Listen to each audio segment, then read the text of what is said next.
নমস্কার। 2025 সালে রাহুর গোচর ঘটছে বা ট্রানজিট ঘটছে। এই যে ট্রানজিটটার ফলে বিশ্বরাশির জাতক জাতিকারা কি ফল পাবে? রাহু আপনার একাদশ থেকে শিফট করে কর্মভাবে এন্ট্রান্স করছে আগামী 18ই মে 2025 বিকাল 4টের সময়। এর আগে রাহু আপনার কর্মভাবে এইভাবে এন্ট্রান্স করেছিল 2006 সালে অক্টোবর মাসে।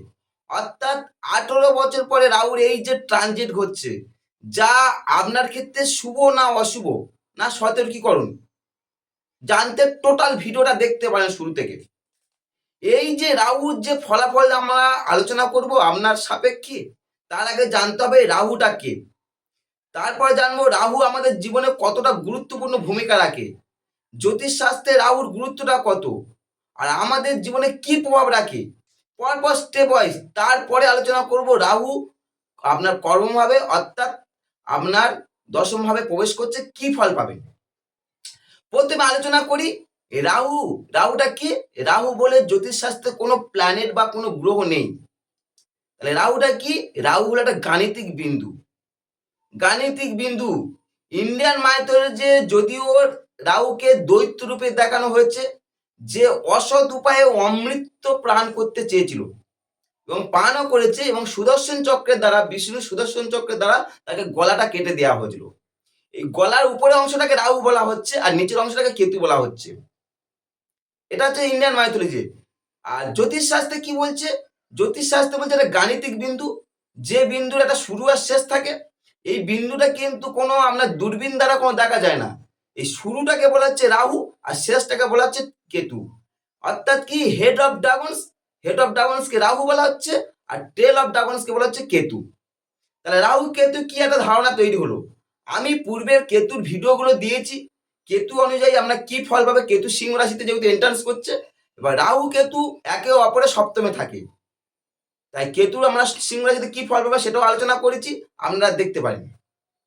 যাই হোক, এই যে রাহু আমাদের জীবনে কতটা প্রভাব, তার আগে বলি জ্যোতিষশাস্ত্রে রাহুর গুরুত্বটা কত। জ্যোতিষশাস্ত্রে জ্যোতিষশাস্ত্রে রাহুর গুরুত্ব অপরিসীম। কেন? যা কিছু প্রকাশের দিক হয় সব কিছু রাহু, আর কেতু কি? যা কিছু গোপন।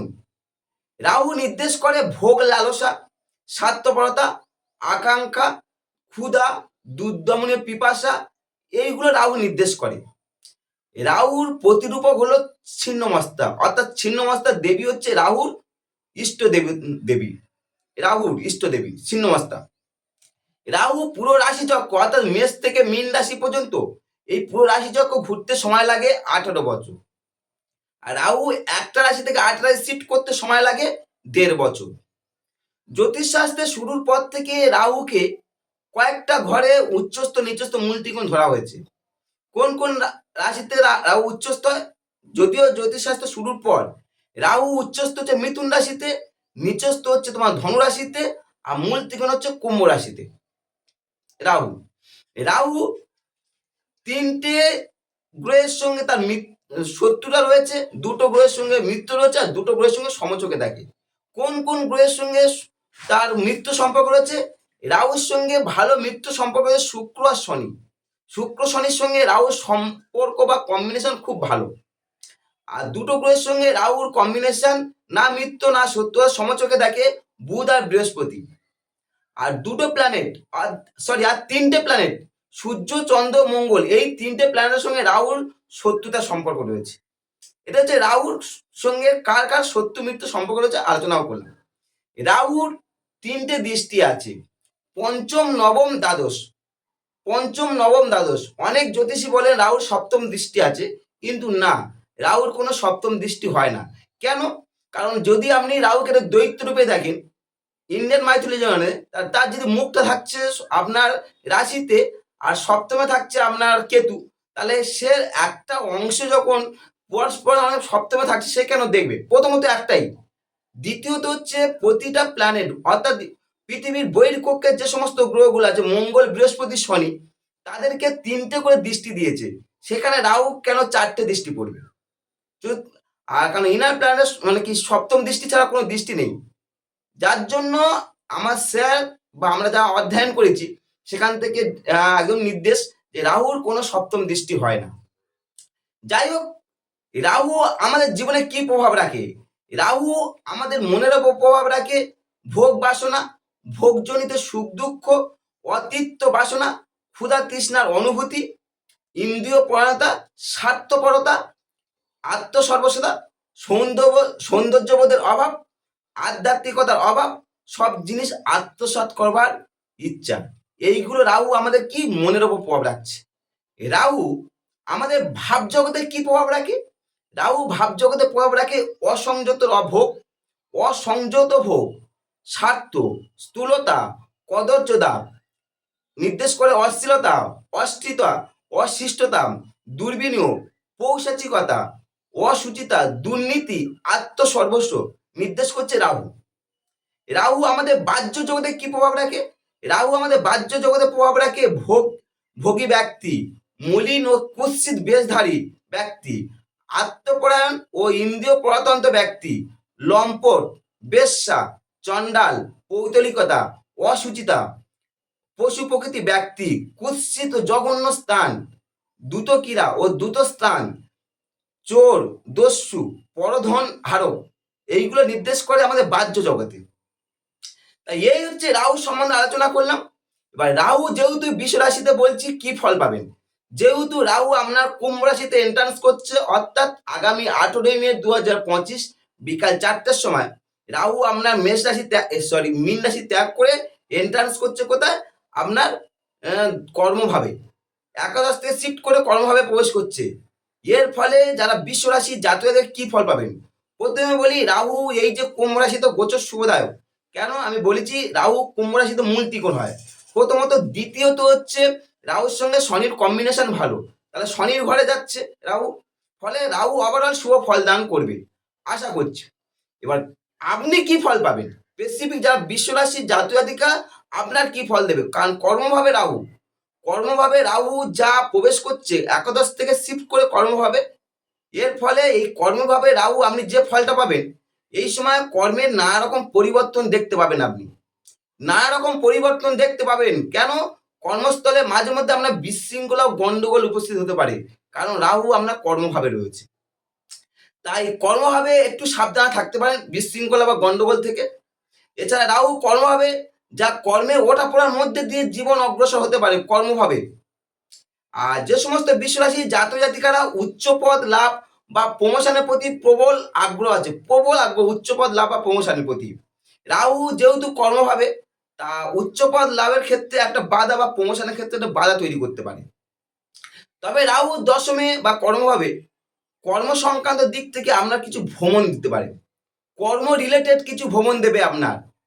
তাই এই সময় কর্মে আপনার ভ্রমণ দেবে ঠিকই, কিন্তু কর্মের যে আপনার ঊর্ধ্বতন কর্তৃপক্ষ আপনার সঙ্গে ভালো রকম বনিবনা নাও হতে পারে কর্মক্ষেত্রে ঊর্ধ্বতন কর্তৃপক্ষের সঙ্গে।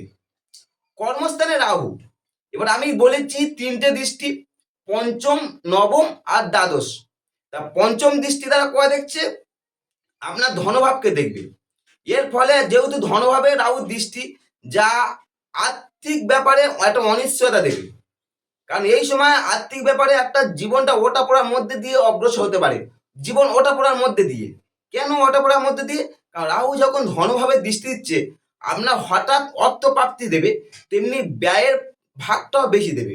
অর্থাৎ আয় ব্যয়ের একটা মানে কি আপনি সাম্যতা রাখার সমস্যা হবে আপনার ক্ষেত্রে।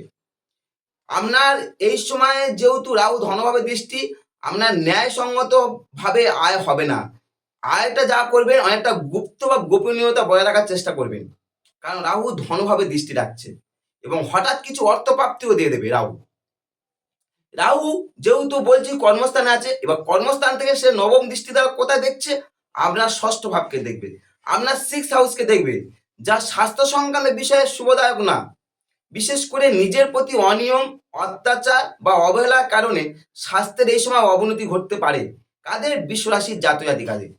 এছাড়া খাদ্য খাদ্য ভোজনের ক্ষেত্রে গুরুপাক খাদ্য আপনি বেশি পছন্দ করবেন।